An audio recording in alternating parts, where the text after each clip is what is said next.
So I'm Julie Szmyd, host for this club. As we get started, just a few Clubhouse pointers. Again, use the plus sign at the bottom to ping others that you think may be interested in the conversation. You can narrow your search. If you have a lot of followers, it really helps to just target people that you think really might want to join. Be sure to follow others in the room, check out bios where inspired, and be sure to follow new people. Those are the individuals with the little party cones next to their names. Help support them. Be sure to follow all the moderators, panelists, co-hosts, and this is certainly an interactive room, so we encourage you to raise your digital hand. We'll do our very best to get to everybody. For those that don't yet know Consuli, broadly, Consuli is a public benefit company with a mission to enable individuals to participate in the data economy. Experts suggest our individual data is worth $20K per year, so we do this by operating a marketplace for members where we become their data agent and assemble patients' health records, labs, prescriptions, wearables, quality of life surveys, etc. Importantly, members receive smart matched individualized offers from us for opportunities, including to participate in clinical trials or data trials. There's no cost for anyone to join our movement. You can learn more at consuli.net. That's consuli.net. All this information is also in my bio, so please follow me, check it out. Follow us on our socials, which are linked in my bio as well. It's now my pleasure to turn the floor over to our room co-facilitators, Talia Height and Michael Young, who will be introducing themselves and our expert guests. Michael, now over to you. This is Julie, and I'm done speaking. Thanks, Julie. This is Michael Young, and welcome to all of our clinical trial clubhousers here. It's a growing group, and we're really, really happy to have an outstanding panel. We're hoping that technology will keep up with us today. Because I know a lot of people have some things to say about our one burning question today.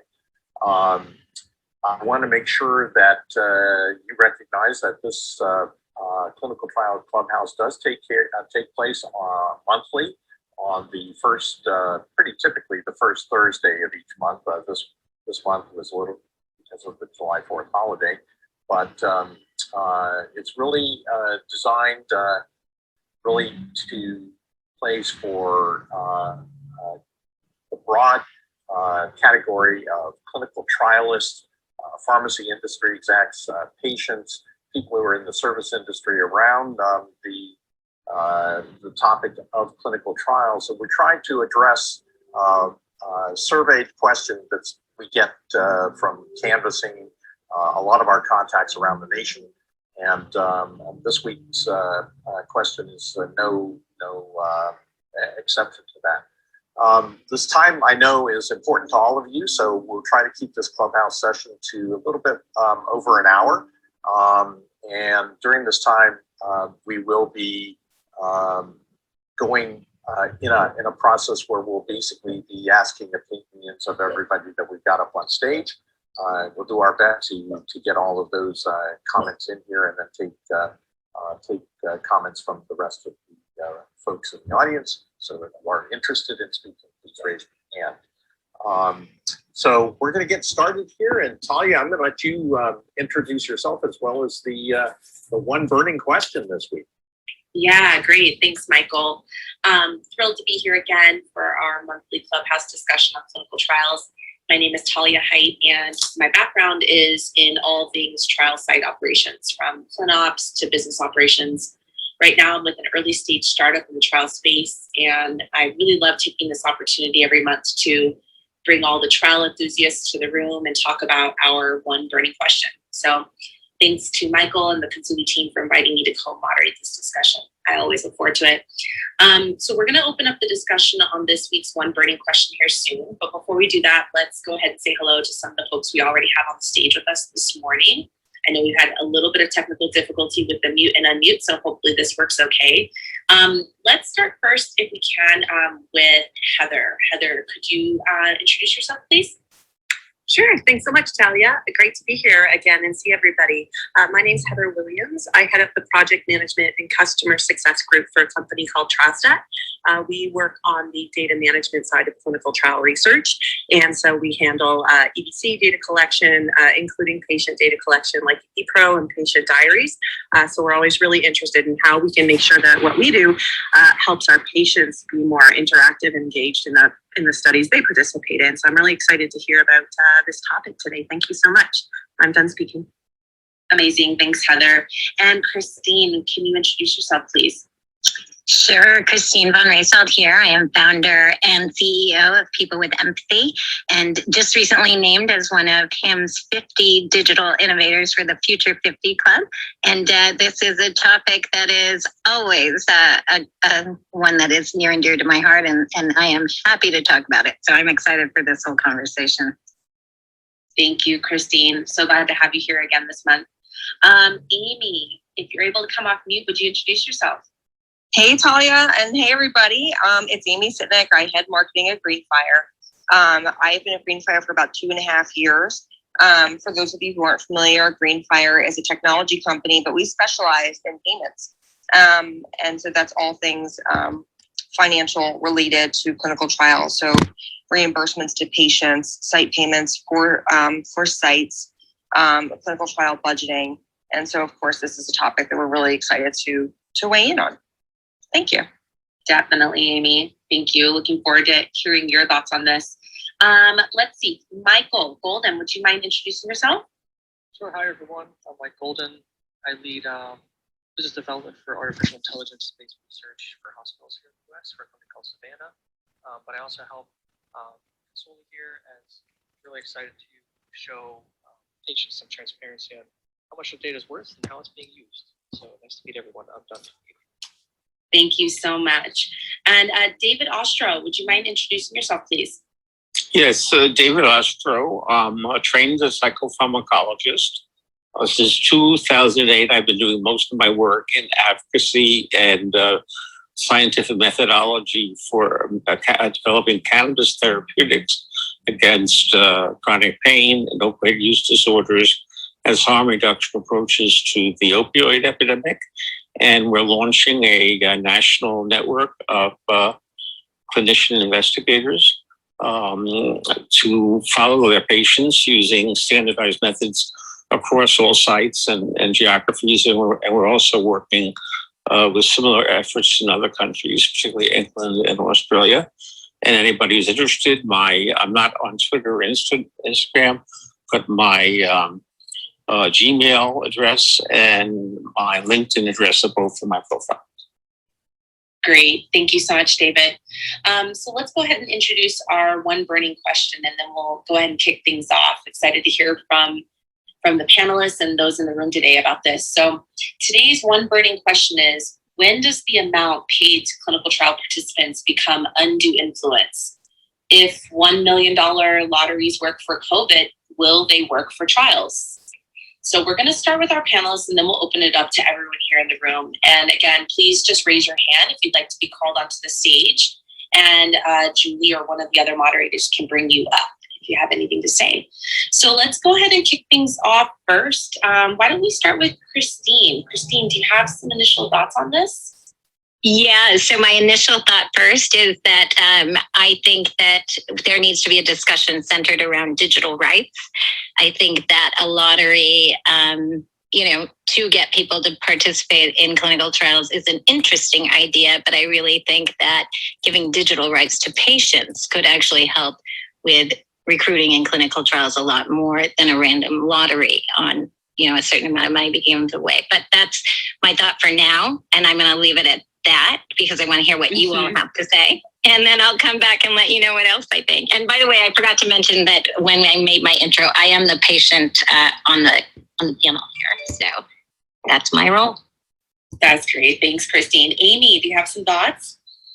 I do. So I want to just sort of kick off with, the idea of a lottery is an interesting one, as Christine said. And, we are using it for to try to get COVID vaccine takers, but not for clinical trials. And, for good reason at the moment. While like a study, is for an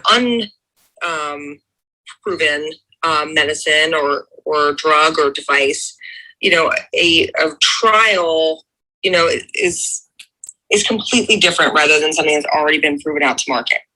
And I think that, just bring it back to Christine being a patient, a lottery to try and get people to participate in trials is not going to cover them once they're actually in the study. So we're very concerned about access to clinical trials and helping, our clients make sure that they are getting the data required so they can complete a study on time, on budget, and making sure that the patients have a good experience once they're in there.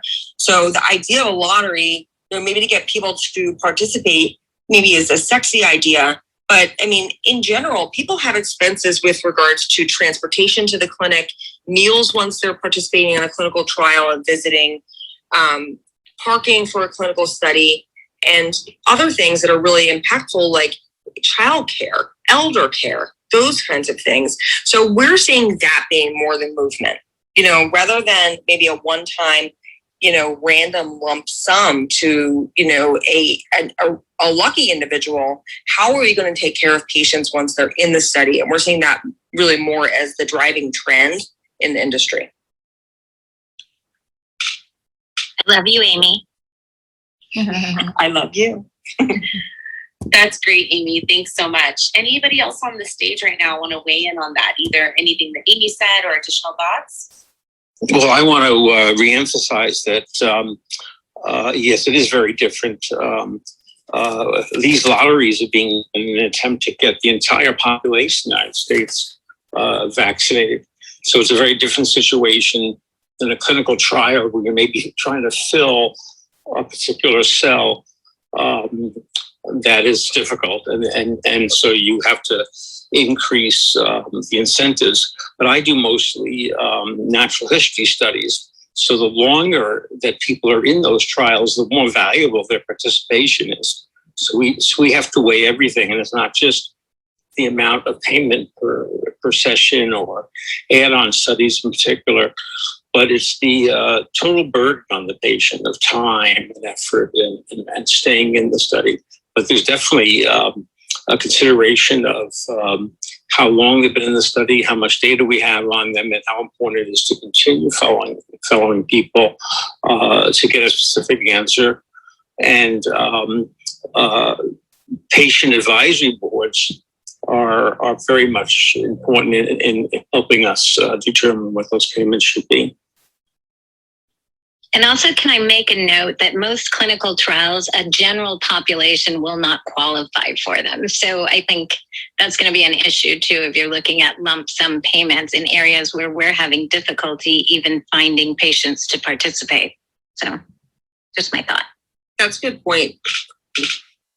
Yeah, I agree with that. And I would add, this is Talia, that something Amy said earlier, I think was right on. And that's that, in my experience, having worked at both a small clinical research site and then a very large sort of phase 1 research center, where the participants are very different, patients versus healthy volunteers. I think it's more important that we're addressing the practical nature of what it is that volunteers or participants need in order to participate, and from whether it's those support with transportation or sort of reimbursement for things related to their parking or their ability to attend a study visit because they need, and they need childcare. Those are the sort of more practical items that I think need to be addressed in order to ensure that we're providing full support to participants for their participation in trials. And that is what's really going to get, I think, sort of the long tail of participants in trials, as opposed to sort of the random person, the random lucky person, as Amy said, which is not what we're going for. We're not looking for one random lucky person. We're looking for participants at sort of all phases of research that are eligible to be able to participate if they want to. And so getting feedback on what it is that's practical in nature for people to be able to participate, make those study visits on time, and things like that is really where we need to be starting. Any additional thoughts from anyone on the panel? Michael?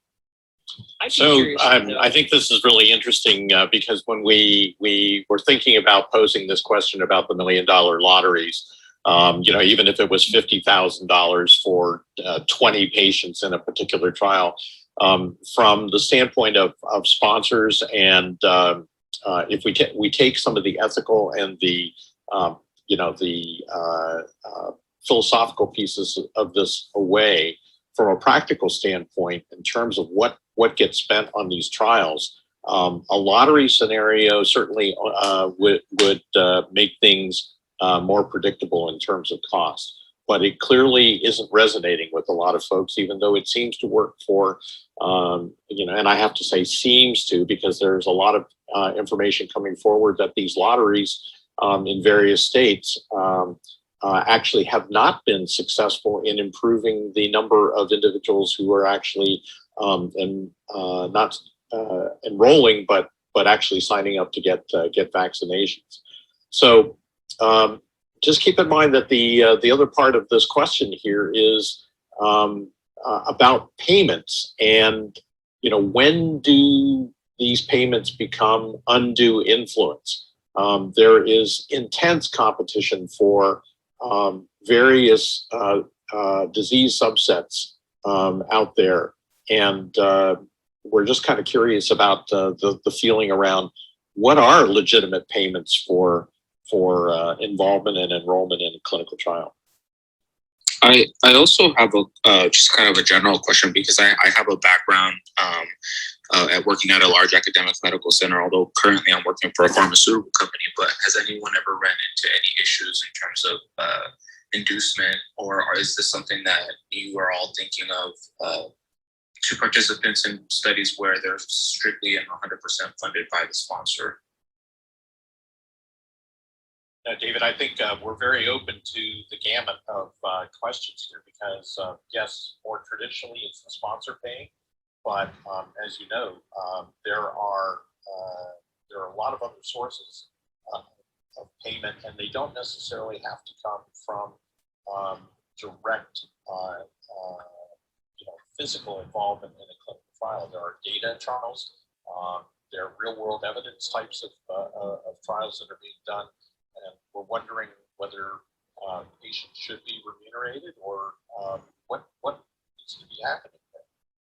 These patients are providing a tremendous amount of personal information, and as Christine noted earlier, talking about the data sanctity or dignity of this piece is an important aspect as well. This is Michael, and I'm done on that. So, Michael, this is Christine. Can I go really quick and say something? Absolutely.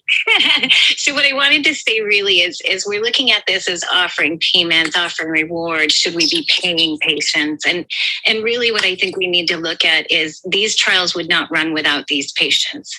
And what I think needs to happen is really giving a vested interest in these products or therapies that are being developed around these people, around their data, and give them some sort of interest in that product, even if it even be just a guarantee to get the medication when it's done.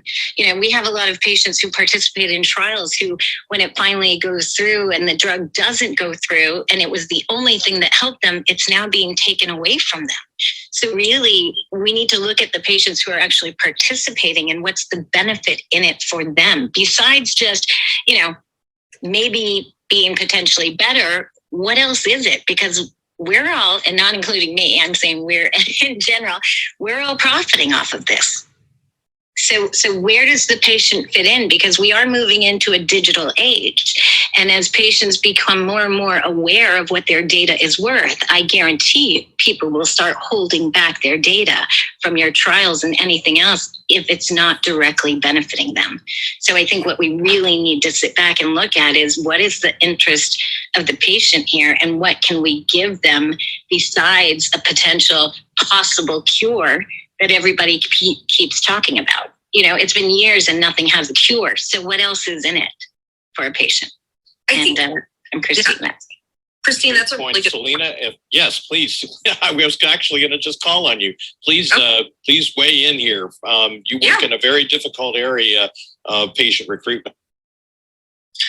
So just to weigh in on what Christine said, giving patients an interest in their data as well as, involving them in feedback, and just in the overall, what does the protocol entail, and is it fair?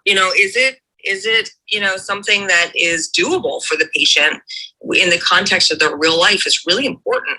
And getting that input and, even asking their input about like, what burdens do they have, and are the patient, convenience solutions that they're providing, whether it's reimbursement, transportation, and digital tools, are they fair? In general, what we see is that payments typically cover, I don't want to say the mundane, but things that are really, concrete. So things like I mentioned before, like parking, like mileage, like meals, as well as in scenarios where we're seeing more sponsors and CROs, sites getting more progressive, just providing an overall stipend for their time. And so I've looked at some of our data since we do patient payments, and for an oncology study, for example, the average payment is around $64. So I think that paying or reimbursing an individual, $64, each time they go, rather than the individual time of potentially being able to win a lottery to entice people to participate, could keep them enrolled, further in that long term, like Tali was saying, in terms of like the long tail of the study participation. And, we are seeing that it's in general in the US, IRBs are generally very comfortable, with payments of this type of nature, that are covering concrete expenses, and as well as paying stipends for time that would be calculated to encompass some of those things that could be real world expenses, and those are becoming more and more commonplace overseas. So if there's an international audience, we're certainly doing payments worldwide, and those are generally more in reimbursement nature, but ethics committees are certainly getting more comfortable with the notion of doing more of a stipend-based payment that would be something that values time rather than just direct expenses, if that makes sense. Yeah, that's great, Amy. Thank you for sharing that. I just want to sort of reset the room for a minute and remind everyone what we're talking about here, and then ask if anyone in the room wants to come on stage. I think we brought a couple people up that will call on here and hear their thoughts. But as a reminder, we're talking about patient payments, and our one burning question is, when does the amount paid to clinical trial participants become undue influence? If $1 million law worked for COVID, will they work for trials? And as just a reminder, if you have any thoughts on this, or if you want to ask any questions to anybody on the panel, or just share your views, please just raise your digital hand and we'll be happy to bring you up. And we brought a couple of people up that raised their hands. We have Selena and Charlene. Do either of you want to weigh in here? Hi, everyone. My name is Selena Gaines. I'm currently a clinical research associate for a very large CRO. I've been in the industry since 2012, and from the site level on up to monitoring. And also, on a personal note, I do have a son that is participating in a clinical trial. So this discussion is very interesting, and I can bring a lot to this conversation. First, I would just like to say we have to go back from the beginning of when the trial is being developed. I think it's so important that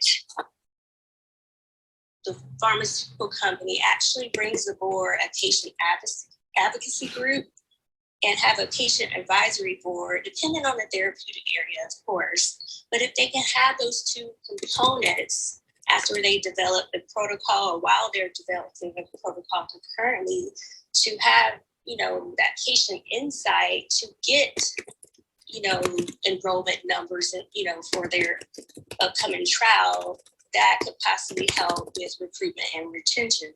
I do not think a lottery will be good for recruitment efforts in clinical trials at all, because you have to think about it.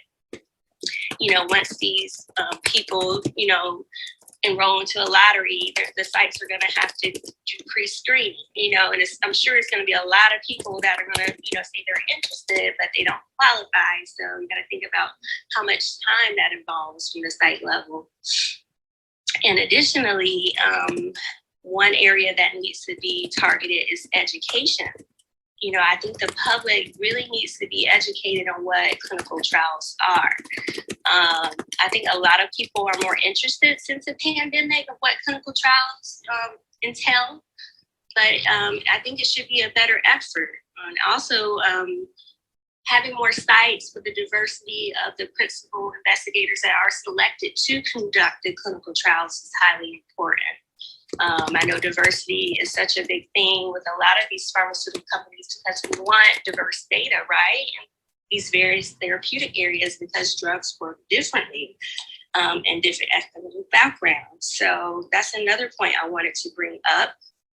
And also, I know someone mentioned patient stipends. I believe it was Amy. I really think that patient stipends should be based on where a person lives. A $60 stipend is not going to go a long way for a potential patient in LA versus someone living in rural area of Detroit, Michigan, right? So that has to be taken account when sites are going through these budgets and contracting. And I think those things should be targeted first, and then we will see improvement overall with recruitment and retention efforts. Any thoughts? So I have one really quick thought. I as you mentioned, involving patient advocacy groups in the clinical trials, and I think we have been trying to do that for years, and that hasn't worked. We're still struggling with enrollment in trials, even though a lot of these companies have patient advocacy groups involved. So I think that right there is one issue.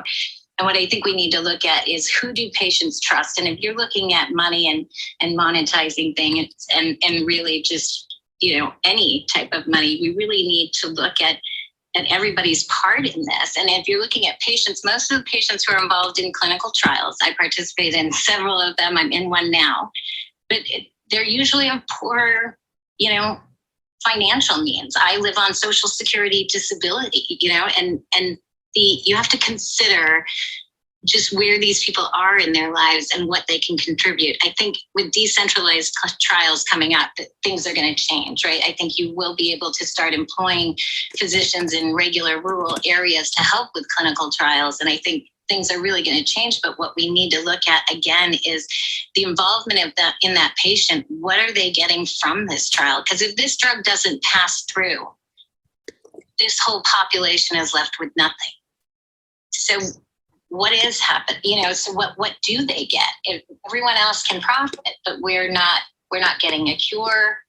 We may not even get a drug. And so I'd just really like to ask that, or have you all think about that. And I see Richie in the audience, and I'd like to bring him up. Oh wait, he wasn't there anymore. But anyways, go ahead. Sorry. Yes, Christine, you bring up a great point, and that's when the education component comes in, right? I would say, a lot of these potential participants are not necessarily poor. I don't think that's 100% true. But, for example, in my child's case, he has severe eczema. We try everything and nothing worked. But this particular drug that is available, that's a biologic, has not been approved in his age population. But because I advocated for my son and did my own research, I found this site that's about 3 hours from where we live that had this drug in clinical trials, and he qualified and was enrolled. To me, it didn't matter how far I had to go, whether the sponsor reimbursed us for gas or not. I just wanted help for my son. And it's a lot of people out there, and parents alike and caregivers, that are willing to do the same. But it has to be more education. Again, I would not have found out about this particular trial if I didn't advocate for myself. I think more investigators need to be from diverse backgrounds, and that starts with site selection from the sponsors and the CROs. And it goes back to medical school as well. It needs to be more diversity. I can speak more towards dermatology, but for example, they just, for medical schools that specialize in dermatology, they just had textbooks published, specifically for skin of color, so they can actually train the physicians on what to look for in different skin diseases in people of color. And I think that's sad. That just happened recently. So it goes beyond that. Besides somebody's socioeconomic status, but education is so important too. I couldn't agree more, Selena. I mean, that's a travesty. That's the healthcare system just failing entire populations. Thank goodness we are living when we are, so that your son, can hopefully be treated with treatments that work. That's our whole goal. Making sure that all of the drugs that we're, testing in clinical trials are going to be, effective, for the larger populations. I think as we're looking at clinical trials as well, I think we need to look more towards the future, because what we're missing is that we are coming upon this digital age. You have the All of Us research program with the NIH that are genetically sequencing 1 million people. We will have so much more data available. And I think if we're going to talk about awareness and really pushing patient or population awareness, it needs to be around data and what your data is worth. Because what it's going to come down to with this digital age is really, who owns that data and how do you profit off of it? So I really think if it's awareness, yes, clinical trials there needs to be awareness, and I am working on a campaign for that if anyone wants to reach out. But really the campaign should be around what is your data and what's it worth? But I'm Christine. Anyway, my perspective. We absolutely agree. And certainly the team that's at Consuli, that is at the heart of some of the things that we are working on. In fact, I'd like to ask Elizabeth Dreicer, who's on this panel right now, if she's got some comments that she would like to do to add to that. Thanks so much, Michael. Really good conversation. I really appreciated listening to all the perspectives. As usual, there is, sort of the deepening of the contours and understanding as we, bite in and really try to understand this important topic. So just really want to echo what I've heard from others on the panel. I think we are in a digital age. It is a new era that is upon us. There is many more opportunities, and there is also all kinds of thorny issues for us to work out. So conversations like this are really helpful to all of us. So thank you very much, Michael.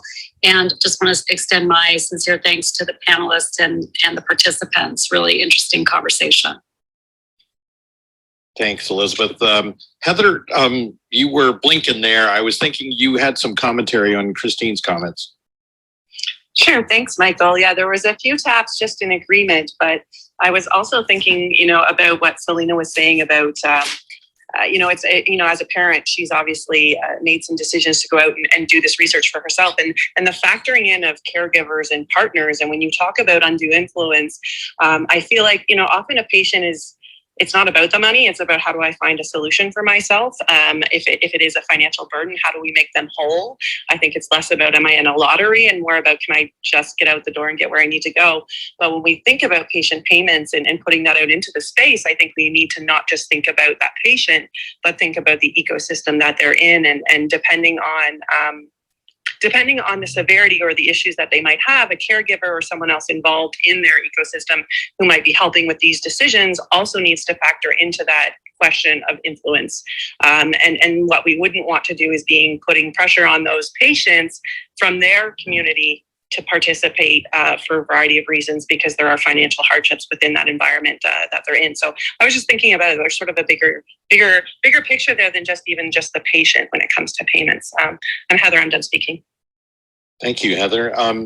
Charlene, you've been pretty patient out there. I want to give you an opportunity to speak, and especially given your expertise in decentralized trials. How do you think payments figure into all of this? Hi, thank you, Michael. Yeah, I think that I'm learning so much here. I really appreciate everyone's perspectives. I would, as a researcher for the years in the life sciences, I would have really loved to be able to ask my researchers what they really wanted in a trial, what they really wanted out of this experiment. And I think we have a really good opportunity to ask these patients the question, what would make you whole? What would make participating in this trial be convenient? And oftentimes when we ask patients that question, they want the trial to fit into their lifestyle. I've not really been told that we want more money or that we want more incentives, that other than they want the medication to work. They want the promise of the drug that everyone has for the medication.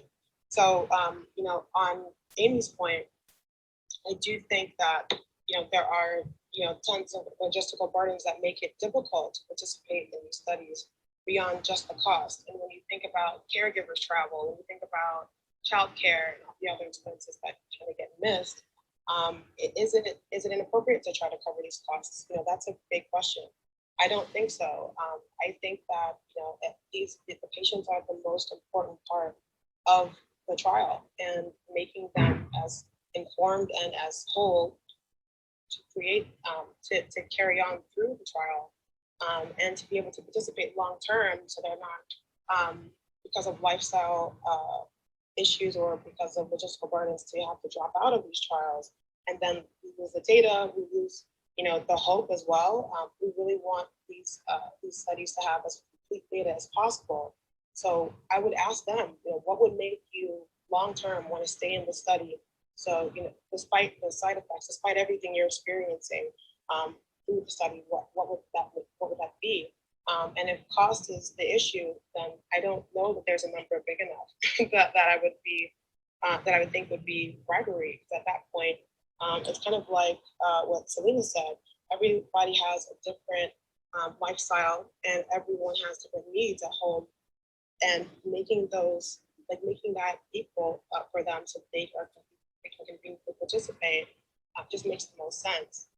And there won't be the same cost of living in one city versus another. It will be difficult to do a magic wand kind of blanket payment system. So I think there has to be some leeway in some maybe kind of scalable approach that fits the patient, so that they are able to participate. And especially when the patient populations are so low for these rare diseases, so that if this is the only trial that is coming on the horizon for many years, that they can be a part of history here. Michael, this is Elizabeth. Would this be an okay time to chime in? Yeah, please. I appreciate that. I was just going to compliment Charlene on bringing up really one of the most important aspects, and that is that by not getting these clinical trials done and executed in a fashion that yields usable, applicable data, we actually lose the hope. I think that was the term she used. And so, Elizabeth, please. Yeah, no, Charlene, so much of what you said really resonated. And also, I've been giving a lot of thought to just the nature of, the condition of being ill and needing a cure, right? And thinking about just the asymmetrical relationship and maybe power imbalance in that, right? And even thinking about Selena, sort of experience with her son, having a child with, special needs right now. I know that ultimately, as a parent, you kind of do extraordinary things.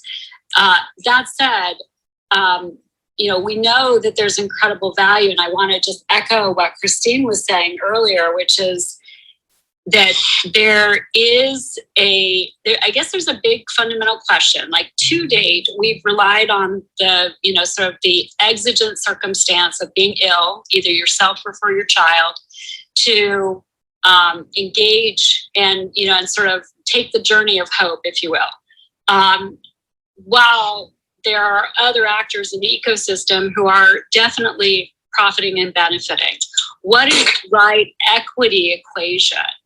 Right? That's a question that doesn't disrupt the validity of trials. I think that's kind of the intersectionality that feels like that's an edge question. And I'll just posit it out, just because I've been thinking about this a lot listening to you all this morning.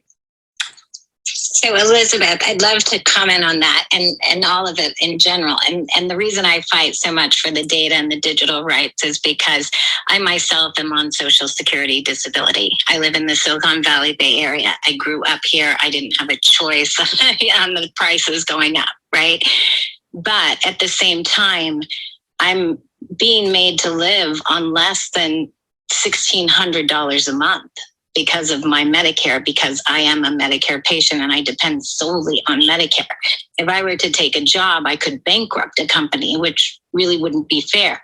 So in my eyes, I am the face of a million different campaigns, unbranded campaigns here and there, on boards, on advisory teams, all of this. I make this industry billions of dollars, and yet I live on Social Security. My data, my information, everything that I generate gives a profit to people, and yet I have no vested interest in any of it. I don't even have a cure for the diseases that I have. And yet, there's still no discussion around what these patients get. So I really think we have a lot of kids that are sick, that have rare diseases that are never going to work, and they won't be able to get on Medicare because they won't be able to work. So those children will have to live on just whatever state Medicaid system there is until they are retirement age. And we look at these illnesses as a stigma and as something that's wrong with us, when we should be looking at it as an opportunity and giving like clinical trials, people who participate in them, like make them the heroes that they are, show them that they're worth something. None of these cures, none of these pills that we have developed, they didn't come out of nowhere. They came out of people's blood, sweat, and tears. But yet those people who gave all that data and all that information, they walked away with nothing. So really, I think just looking at the people that we are, quote unquote, experimenting on with these drugs, and what are we giving back to them? So anyways, I'm Christine. I'm done for a second. Thanks, Christine. Anybody on the panel want to weigh in? Please go ahead and do so. Or if anybody in the room wants to weigh in on our one burning question, please raise your hand and we would be happy to bring you up. Just as a reminder, we're discussing today the top round participant payments in clinical trials. And our question is, when does the amount paid to clinical trial participants become undue influence? If $1 million lotteries work for COVID, will they work for trials? Anybody on the panel have any comments? Amy, please. I think the only thing I would add is just really an echoing of what Charlene said, is it's not just a direct reimbursement of the concrete expenses. It is recognizing individuals' time and providing resources for sites to be able to engage patients wherever they are. So whether that's at home through a decentralized trial type of technology, or getting to the actual clinic. And I think that what we've seen is that clinical trial sponsors and CROs, I think more than ever, are really faced with a challenge of what tools do they need in their toolkit to be able to service many different models of how to engage patients around the world. And so I think that it's really crucial for, if sponsors are, having challenges with, recruitment and retention, working with vendors and saying, right, here's the population, but here's the new dynamics of how to engage patients. How can you help us? Because I think that right now, vendors, I'm speaking for, over the last year, we've done so much to transform our solutions and services to meet patients exactly where they are, and, in the height of COVID, we were bringing transportation directly to the patient's home. So they didn't have to, contract COVID, or there was a fear of contracting COVID by going into the clinic. And even today we're doing things with regards to like data-driven or micro payments. If an individual, is doing an e-diary at home, we are providing, for many COVID vaccine studies and other types of studies where there may be an ePro device, doing a small micropayment that, can help to reinforce behavior, and compliance with doing at-home activity where someone might forget about, so all of this just says, I think that, Greenfires, I like to think that we're unique, but a lot of us are using innovative spirit to help the patient, especially in times like the last year, the challenges that presented from the last year. And Amy, I think a big thing that you and I have talked about too is really just like helping patients with the things that they need help with. Like some people, that transportation is expensive and we don't ask what's really important to them or how easy it is. And I think that's a thing that we have to look at too. Is it easy for this family or this person to do this instead of just assuming that they want to do it? Yeah, Christine, it's Michael, and I think one of the things that Amy, you've done beautifully here is to distinguish between what is reimbursement or expense-related hardship for patients to get enrolled and then to stay enrolled, to have the adherence and compliance. I think the distinction is that there are some clinical trialists who are, and I think the COVID $1 million lottery represents this. It's clearly a matter of incentive as opposed to helping with costs. And so I'm wondering, does anybody have any thoughts around should there be bigger or better incentive payments in order to get this kind of involvement? Michael, I don't see it as needing incentive payments.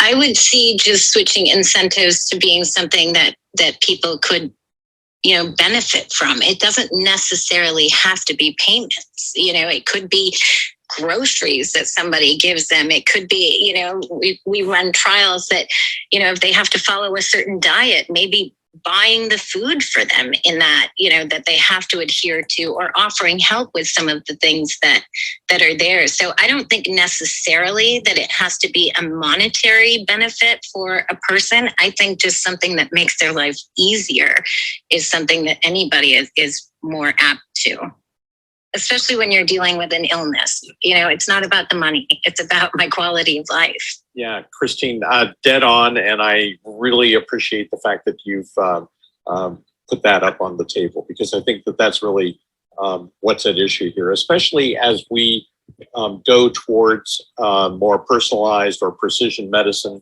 The reality is we have to get really focused around the patient, and just my view here, a one-dog study, that it is really about that individual patient's needs. And so very, very happy to hear that kind of a perspective.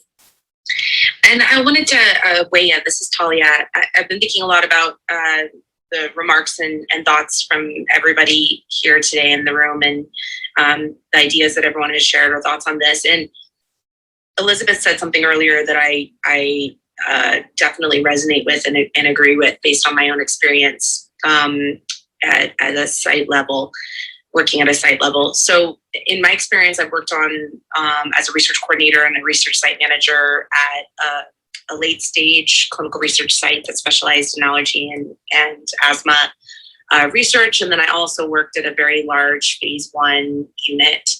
And so I've seen sort of the differences in the way stipends, patient payments are created and managed between late stage research trials and patients that have a particular condition like allergic rhinitis or asthma or eczema. And then I've also seen patient payments for healthy volunteers participating in early stage research like phase 1 trials. And I would say that I definitely have noticed a difference in the way they're set up. And I think that what Elizabeth said earlier, that perhaps we've sort of relied on this idea that people with conditions, patients participating in trials sort of need a therapy or need an opportunity at a potential therapy to, and sort of, I'm not going to say exactly taken advantage of that, but sort of relied on the fact that we're putting patients into trials and hoping for therapies for them. Whereas in healthy volunteer trials, it's very clear that there will be no benefit. And in fact, there is a risk to participating. And I've seen stipends in phase 1 trials. The largest stipend I've ever seen, and this may blow some of you away, it was $17,000 to complete the trial for a participant. And during that time, the patient needed, it was about 3 months of their time on trial, maybe 4 months overall when you're counting the screening period, but they needed to spend the night in the unit for 58 days. So they were away from their family, their jobs, their friends, their commitments at home and at work for 58 days, and they had to be in the phase 1 unit. And so the stipend was really set up, the patient payment was really set up to really pay for the person's time. I mean, it was really set up to monetize their time, and they were making a big, big sacrifice and commitment to participate in the trial. Yet, a 5-year NASH trial for patients, the stipend overall for participating for 5 years is that I'm seeing a stipend right now of $2,400 for completing 30 different visits over 5 years.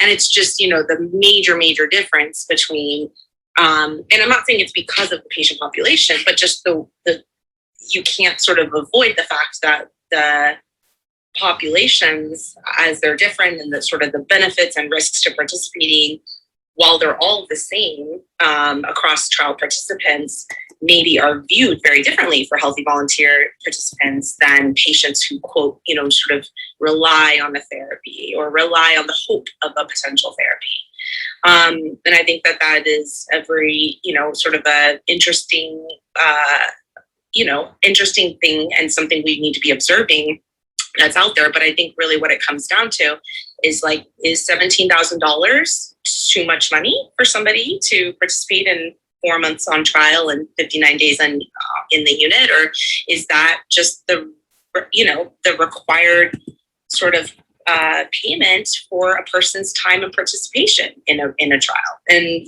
I would sort of argue the latter, because, if you kind of spread it out across the days, it's like $220 or something for a day. I'm sure they would make more than that at a job.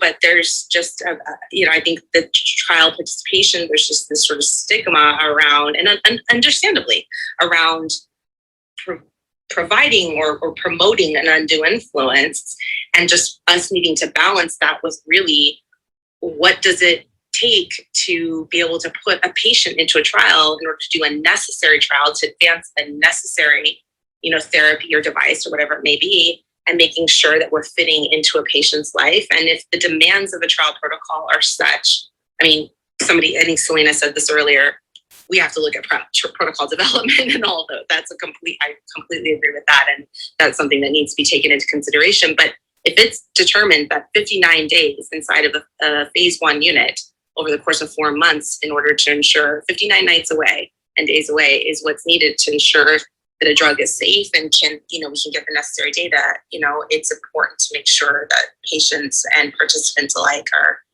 are compensated for that time and travel and time away from their normal life. This is Talia speaking. Yeah, it's Michael, and I think the group really appreciates the kind of the behind the scenes look at some of this. I too have had experience with clinical trials that really demand a tremendous amount of effort and inconvenience on the part of the patient, and have certainly seen payments well in excess of $10,000 for the period of time involved. But Wessam has joined us on stage here, and I think from a decentralized standpoint, I'd love to get your insights as well. Hello, everybody. My name is Wissam Sambula. I'm founder of Delp Health. We develop solutions for decentralized trials for consenting and randomizing and e-pro and just patient recruitment with our Gamma. you guys have, this is a really interesting discussion. So I've actually been in this industry for a little over 20 years, and I've seen a lot of different incentives. One of the things that we did about a little over 2 years ago, we went out and we worked with we did a lot in oncology, and we surveyed about 300 people, and we asked them exactly that question as to, do you want to get paid for your participation in a clinical trial? And about 90% of them, they're like, no, we don't really care to get money out of it. And what was even more interesting was that most of them said, I'm just participating as part of this trial really more for the future generation more than myself. So it was interesting to see that I want I think it was Christine or someone that mentioned this, but it was more in regards to give me a better quality of life, help cure my disease first, and then we'll talk about money. But then also they were like, hey, it'll be cool if I get money out of it, but this is hard, So that is one thing that we did. The other thing is, so my mother actually had cancer about, 6-7 years ago, and she had a rare type of cancer. And what was interesting about this entire process, the whole, for me to actually find a clinical trial for her was ridiculously impossible. It was super difficult. I didn't know that a clinical trial even existed for her. But I just picked up the phone and called some friends. Was like, hey, there's something that we can bring her for. So diversity is huge. It still remains as one of the biggest challenges that we have. But even oftentimes I get people kind of pinging me and say, hey, like I've got a son that has this type of disease or whatever, and the clinical trial that they can be part of is not even local to them. And sometimes they actually have to pay out of pocket to travel to these sites to see, hey, can you heal me or not? So clinical trials is, I think we still got a ton of work to do to get to patients, figure out how do we reduce their burden, improve the diversity, money or not money. I don't know. I think I've kind of concluded that, but most people just want to be healthy more than anything else. But so anyways, that's for Sam, and that's what I got. Well, Sam, thank you very much for that insight. You brought up two areas, obviously, which are huge motivators in patient enrollment, one of which is altruism for the greater good and the longer term for other patients who might be suffering the same. But clearly, clinical trials are moving rapidly into an arena in which, especially in disease entities such as cancer, that clinical trials represent a treatment option. It may be a last option, but it's a treatment option that is available. But I don't know that I'm certainly not in disagreement, but I don't know that changes what the patients actually end up needing. I'd like to ask Taya to weigh in here because she's got a perspective on these kinds of things as well. Taya? Hello, thank you. I think this room came at a really good time because I was just considering a question I would like to bring to the larger group, if that's okay. Go for it. Okay, I certainly tasked to find a way to bring the site experience to the people behind the scenes. So that would be the people in the office that work with either CRO or pharma or on your technologies.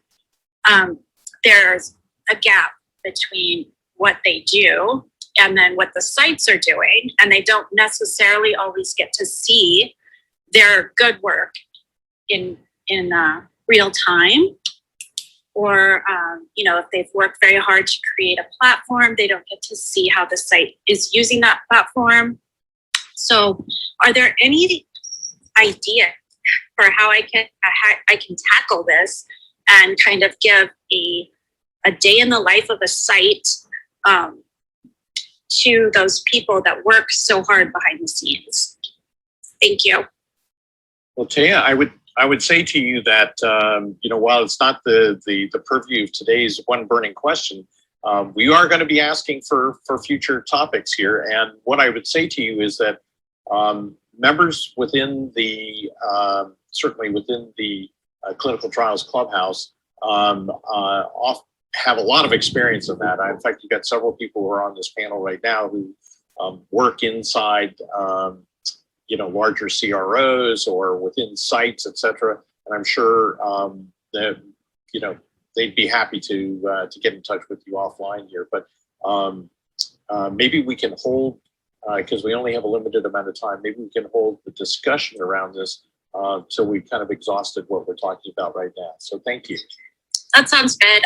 Michael, what is the question? I did dial in late, so maybe I missed the one burning question. I thought we were all bringing one burning question, so I was like, "Ooh, I have a burning question." that's kind of a cool approach too. Maybe we'll have to do that in the future. Today's one burning question is really around patient payments for engagement in trials. It was, when does the amount paid to clinical trial participants become undue influence?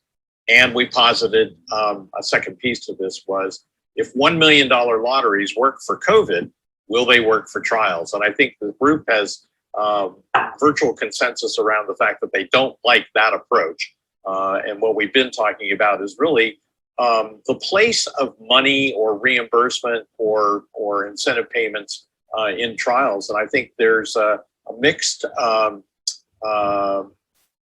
understand or belief here that payments are important, but they're not necessarily the principal reason why people need or want to get involved in trials. And clearly, there have been a number of folks in here, including Christine and Charlene, who have brought up the fact that there's a lot more to being involved in a trial than simply getting paid for it. And Michael, can I make a comment really quick on Talia? So I wanted, I see where she, with the disagreements on clinical trials and where they are, right? Because I do have friends that make a living off of participating in trials at Stanford. And so I think it's interesting. I always find it interesting that they're paid for it. But as a patient, people expect me to be thankful for a trial because they're going to help me. And that was a response I actually got from someone one time when I said that people should at least be paid something for clinical trials. And he said, "Why would we pay you, Christine? We're trying to help you." And so I think really we have to look at trials in a whole different light, and we need to reframe the way that we look at clinical trials. And instead of looking at them as a last ditch option, which is what we mostly use them at, and at that point, so many people are already disqualified, right? They've already got comorbidities, they've been on certain treatments, so they've got exclusions. But I think, again, we need to reframe that. We need to offer clinical trials in the beginning while you're healthy, while you can think thoroughly and say that, yes, I want to participate in this, and use it as a treatment option. I think that's the way to go with it. But again, it is this very strange, once you can participate in trials at one level when you're healthy and get paid, but once you're sick, you now need it. And you don't deserve to be paid. So I really think we just need to look at how we look at people in this industry. We've put patients, just into de-identified data where we don't even know what we're working on. Sometimes I've talked to researchers who tell me, "Oh, I just work with cells," and I'm like, "But you're doing amazing things." So I think, reframing that idea of trials really needs to be out there as well, and just making them the positive thing that they are. Anyways, and that was my thought on the trials, that in response to Talia. Sorry. No, thanks, Christine. That's exactly how I feel as well. Completely. Thank you. Any thoughts from anyone on the panel about this question around patient payments? Sort of what amount, when does the amount become undue influence?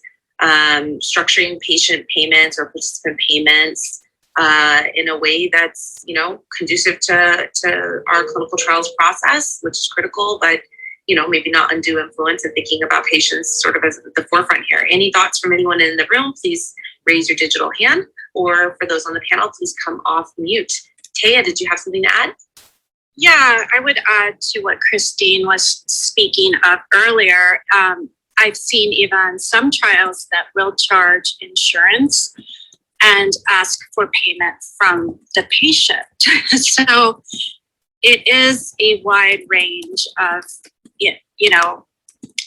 healthy volunteers get treated one way, whereas sick volunteers get treated another way.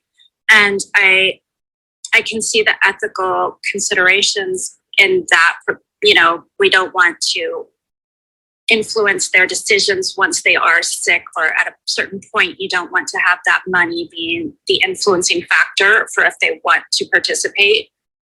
But on the other hand, it's certainly not reasonable to give healthy volunteers, money for their time and travel, and not consider the same for those that have illnesses. I'm done speaking. Thank you. Michael, this is Elizabeth. I just want to echo, I think that what we're really dancing around the campfire on is, there's undue influence on both sides, and, what's the right balance? Again, I think Taya raises the issue in an interesting additional frame than what we've heard up until now. And, we're hearing it in different ways, but it's about equity, right? What's equitable? And there's undue influence in both directions.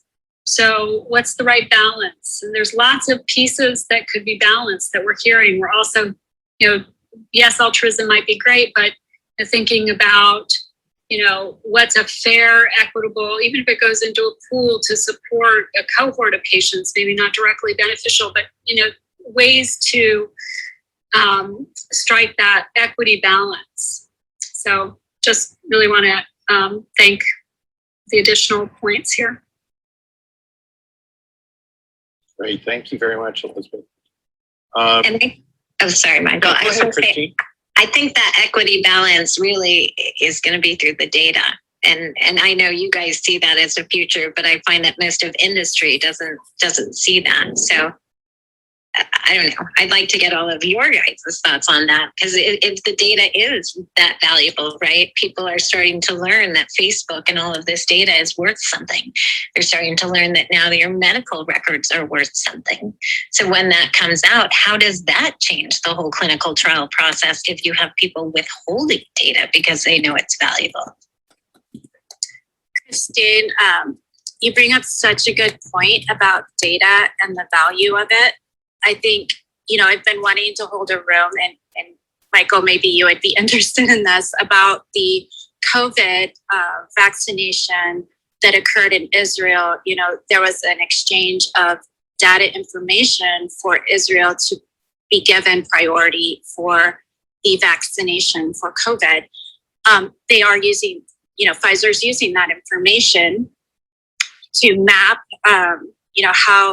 how the vaccine is working and herd immunity and those kinds of things. So it is definitely valuable to them. But is there an ethical consideration in that? I think that's definitely something worth discussing, is the ethics behind making these kinds of deals. This is Taya, and I'm done speaking. Thank you. Well, it's funny you say ethical questions around the data too, because you also have programs, and I'm part of the All of Us Research, their virtual advisory team, and they are collecting data on 1 million people. Right now, the only thing that you get in exchange for your data is knowledge that, you metabolize certain drugs with pharmacogenomics and maybe a few other benefits. But it's an interesting conversation as people give into these ideas and give their data up freely because they think there is some benefit. Are they also giving up all of their rights to any type of profit in this? And I hate to bring it up, but like the Henrietta Lacks story, right? I have researcher friends and scientist friends who still use her data to this day. And really, was that fair? So I'm Christina. I'd love to hear what all your thoughts are.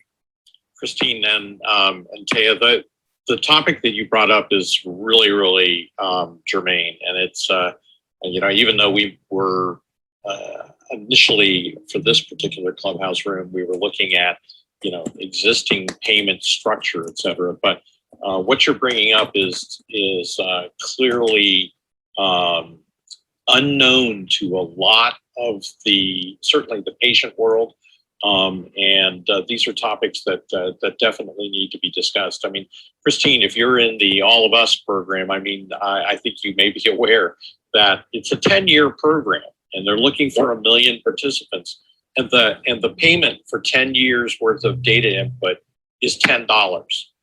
Yep. So I think that there is a groundswell here around, hey, my data and my private information is worth a heck of a lot more than what you might think. So that becomes, I don't know, Talia, that may end up being exactly what the next one burning question is. But I think it does. I mean, all of that comes back to profit. So too, right? I mean, I'm not looking at a $1 million lottery that I want to be one of 10. I'd like to have a normal life where I can actually be a regular person. And if I have a chance at that, I'd take that over any type of lottery you have to participate in a trial. But again, you go back to the awareness that I think it was Selena mentioned, right? With the awareness, we don't know these things. And most of the general public has no idea what a clinical trial even is. And then we had a president that came out and really just screwed up the whole world's perspectives on clinical trials. So I don't know. I think really it's looking at those benefits to each of us individually. And I don't think any patient group is going to be encouraged by a lottery. So that's my thoughts. Yeah, thanks Go ahead, very Talia. much. Well, I just wanted to, we're sort of nearing the end of our time here, but Selena, if you had any sort of final thoughts, I saw you come off mute for a minute. No pressure if you have nothing to add, but please do if you have a moment. Otherwise, I'm going to start to poll for next month's one burning question. Yes, I was just going to quickly state that it would be nice to have a room on data sharing. That's something that's a part of the informed consent. And, we could talk about the topics of, patients knowing if they do really know they have a right to access their information, they have the right to object or withdraw it, and they actually have the right to request deletion. I think that's something that we could all discuss, as well as what Christine brought up in regards to data. And I'm Julie and Selena. Elizabeth? I'm sorry, Selena. Julie and Elizabeth, do you want to make a comment about that, and possibly we can direct Selena to the data dignity discussion? Julie, do you want to give her the specifics? Hi, Selena. Yeah, I'd be happy to share our data dignity information. You can certainly reach out to me directly. My email is in my bio. And our next data dignity discussion will be on the 15th of this month. I invite everybody here to come join us. It's a really great conversation, definitely ties into these topics as well. And it's on the 15th in my bio from 9 to 10:30 Pacific time. So please reach out to me directly, by all means. So Selena, you may enjoy that particular clubhouse room as well. It's great. Thank you. Well, thank you, everybody. This discussion has been just really wonderful. We want to go ahead and start to poll now for next month's one burning question. This is something we like to do every month just to get a sense of what our panelists and people in the room think is, interesting. What is that one burning question? Taya, thanks for joining us to bring yours to the table. So anybody who, feel free to speak up, raise your digital hand if there's a suggestion on next month's one burning question or something in general you want to add to our list of questions. We've been sort of keeping a running list from every discussion, what people suggest, and looking to pick the most, burning topic at the time. So any thoughts or suggestions from anyone? So I have one. If we could have a discussion around maybe potential profit sharing for a patient in the development of a drug and throughout the clinical trial. So some sort of vested interest for a patient to participate, which would make them actually want to participate. That's awesome. Interesting idea, Christine. Sorry, Michael, go ahead. No, I was just saying, I think that's an interesting idea. Actually, I will tell you something curious. That there was a proposal some years ago, obviously transgressing the ethical concerns of treating incarcerated patients or incarcerated prisoners and making them, have an opportunity to volunteer for clinical trials and contribute toward good behavior and time off so that they could shorten their sentences. So there have been all sorts of looks at how you could incentivize enrollment and certainly potential patient profit sharing. It would be an intriguing one. Yeah, and there's a lot of startup companies that are developing products around patient communities and offering that as an option to the people who are testing out their products. So it'll be interesting. Great suggestion. Any other thoughts from anyone on the panel or in the room? Please raise your hand if you have any ideas. Hi, Talia, it's Heather. One of the things that comes up pretty often is the discussion around just how we teach people about what clinical trials are. And I agree that there's been a lot more education during the process of COVID, but maybe approaching it from how do we help those who've been in a trial connect with those who want to be in a trial, and how do we really communicate the process and really understanding, because a lot of it's lost to follow up. So, and that's because people don't know what's going to come and how to expect what's going to happen in a trial. So maybe there's a way to sort of partner people up, or what do we do about how we talk about what we do in this industry to make people more comfortable? I'm done speaking. Awesome suggestion. Thank you. Any other ideas from anyone?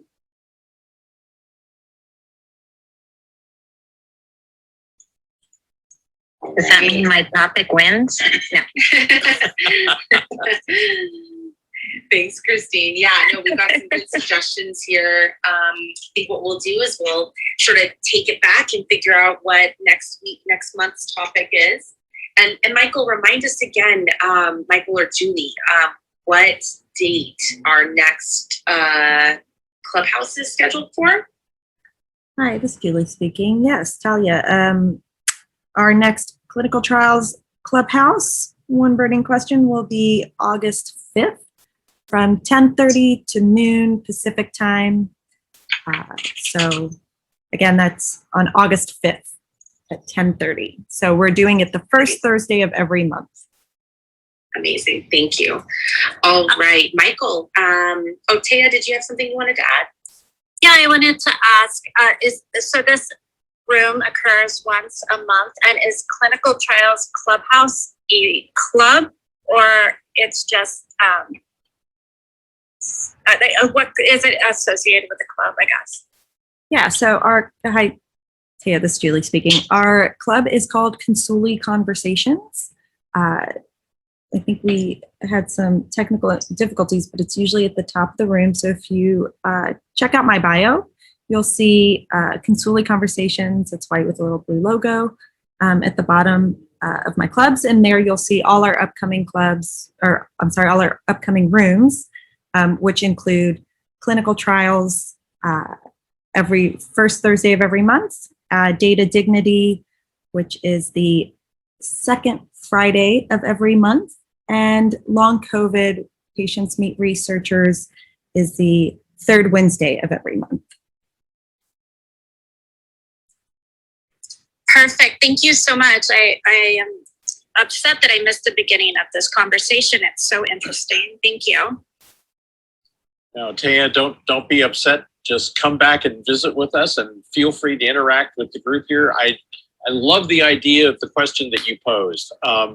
I think, and I apologize that we kind of needed to truncate that, but let's, if you want to reach out to me directly, I'll be happy to share with you a little bit of background on what my thoughts were there as well. Talia, unless you've got some other stuff here, or Julie, I'm going to go ahead and close us out for today as we're approaching the noon hour here on the West Coast. Nope, nothing else from me, Michael. Please go ahead. Okay, well, I just want to say that this has been a really wonderful collection of contributors. And I, in particular, when we post the one burning question, we really never really know exactly what the topic is going to elicit, but we try to get something that's a little bit controversial.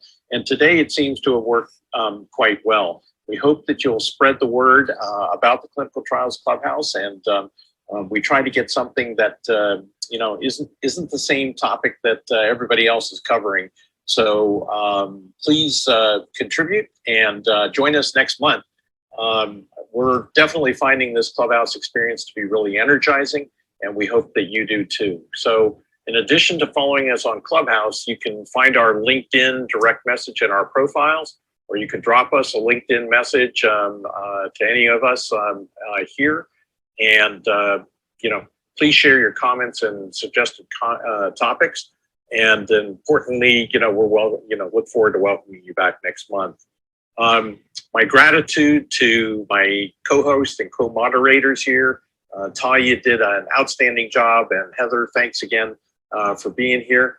And to the panelists, each of you bring just really important points of view here. In particular, Christine, I want to thank you for being so involved. Amy had to pop off earlier, and I had a chance to say thanks to her.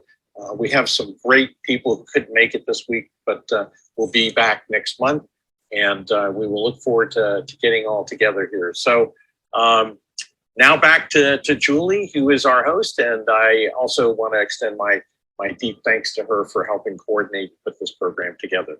So thanks again for joining the Clinical Trials Clubhouse on Consuli Conversations, and we will see you next month. Thanks, Michael and Talia. Thank you so much. Heather, everyone on the panel, thanks so much for joining us. It was a really great conversation. We look forward to the next one. And just for those that joined during or after our event opening announcement and don't yet know Consuli, broadly, Consuli is a public benefit company with the mission to enable individuals to participate in the data economy. Experts do suggest our individual data is worth $20,000 per year, and we do this by operating a marketplace for members where we become their agent and assemble their data, health records, labs, prescriptions, wearables. And importantly, members receive smart matched individualized offers for opportunities, including to participate in clinical trials or data trials. So if audience members want to be a part of the data dignity movement and or participate in clinical trials or know people to send our way, you can sign up to be matched to study at consuli.net. That's consuli.net. There's no cost for anyone to join our movement. Again, follow me, check out everyone's bios on the panel, follow everyone, check us out on social media. I always welcome any direct messages. My email is in my bio, so please reach out. Thanks so much for joining us, and can't wait till the next time. This is Julie, and I'm done speaking. Thanks everyone. Always Thanks, Julie. Thanks, everybody. Bye, everyone. Bye.